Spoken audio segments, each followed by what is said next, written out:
Hello everyone and welcome to another Star Wars figure review. Today we're going to take a look at another figure from the Clone Wars line, and this time around it's the very popular Clone Captain Rex, obviously this time around in his Phase 2 armour as seen in Season 4 of the Clone Wars. This figure does share some similarities with Clone Commander Wolffe, although in my opinion, and I'm sure some of you are going to disagree, I'm looking at you Separatist Destroyers, it's much better than Clone Commander Wolffe, in my opinion. The paint applications and just the overall look of the figure is much better in my opinion. Later on in the review I'll do a quick comparison.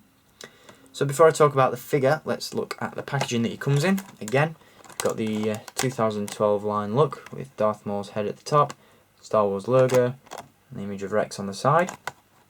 On the back you have an image of the figure, an image of Rex from the Clone Wars series, character description, and some of the figures available in the line. This guy's up next, Republic Commando Boss, so stay tuned for that review.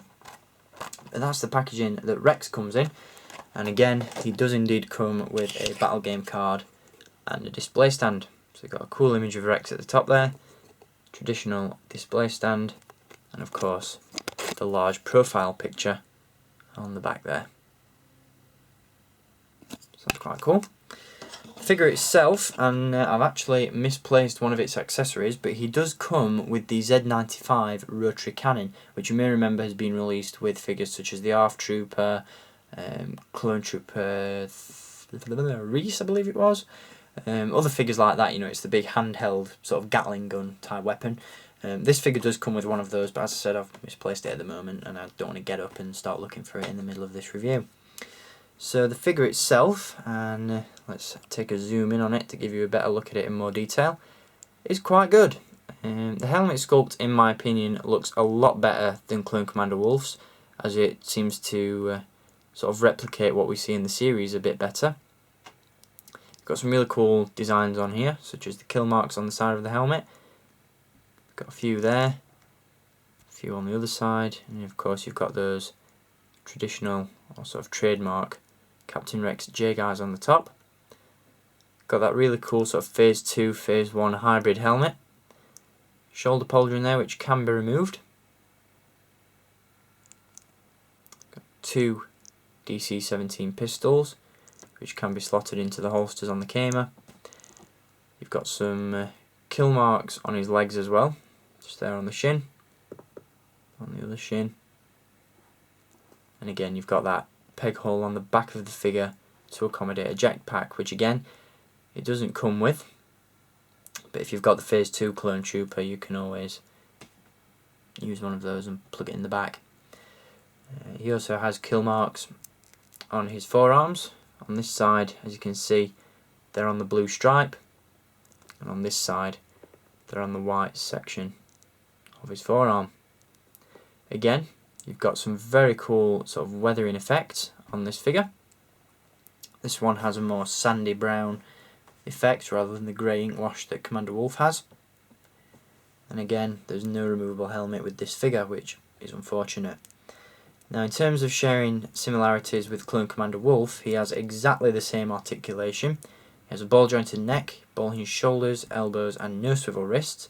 He has a swivel waist, swivel hips and no articulation in the knees or the ankles, which is just appalling. As I said before, I'm not too concerned about articulation in my figures as long as they move in the upper body, because these guys just stand on my shelf. But again, when you're paying such a high price for these characters, it's always nice to get them made to the highest possible standard, and that's definitely not what we're getting with these figures, so Hasbro really need to shape up on that front.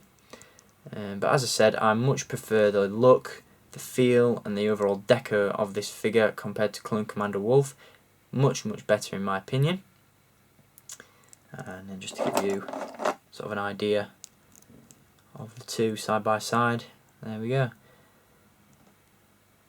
As I said in my review of Clone Commander Wolffe, in my opinion the helmet looks hand painted. It just looks a little bit too sort of amateurish. It just looks sloppy in my opinion, whereas Rex's helmet is nice and polished and finished and looks great.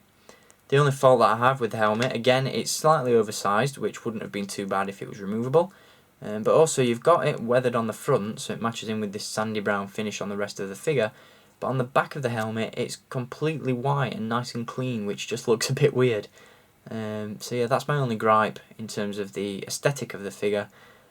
But as I said, articulation certainly could be better. But not a bad figure by any means. Nice rendition of Clone Captain Rex in his Phase 2 armour. And I definitely suggest that you go out and pick this guy up, because regardless of his lack of articulation, he's a popular character and he's probably not going to be on the pegs for long.